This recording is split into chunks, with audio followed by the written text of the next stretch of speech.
I came here as a 16mm filmmaker. The second or third year I was here, our dean of that time, who was August Coppola, put a call out to the faculty and said, I got this really new cool thing from Steve Jobs, and does anybody want to play with it?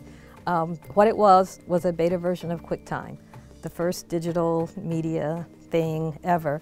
And I stepped forward and said, yeah, I want to do this.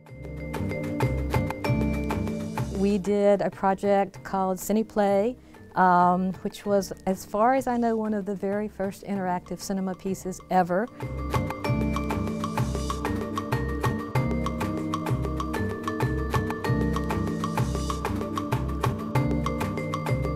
Working with new media gave me a chance to kind of rethink everything I had learned and done about cinema, but in a forward-thinking way.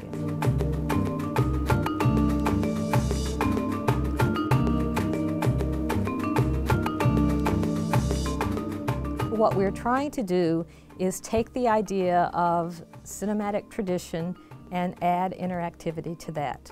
For the rest of the semester, we are doing a full-fledged film, but the script has branching points. So at certain points in the script, we'll shoot 2 scenes instead of 1 scene, and then program it so that the audience member can say, oh, I want to go here or I want to go there, and depending on what choice is made, then different things happen. I want the members of my class to understand that cinema is not a rigid discipline with clearly defined boundaries. It's something that you can take it more toward performance, or you can take it more toward drawing, you can take it more toward theater, which doesn't mean it's not still cinema.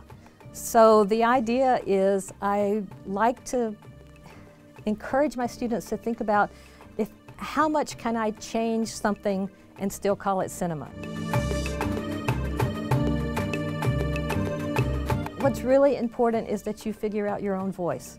You figure out what it is you want to say, and then you figure out how to do that in an effective way, so that whatever you're trying to do, whether it's to entertain, instruct, incite, you are able to accomplish that, but you're using your own voice to do it. And I really like it when students create a project and I know it's coming directly out of them.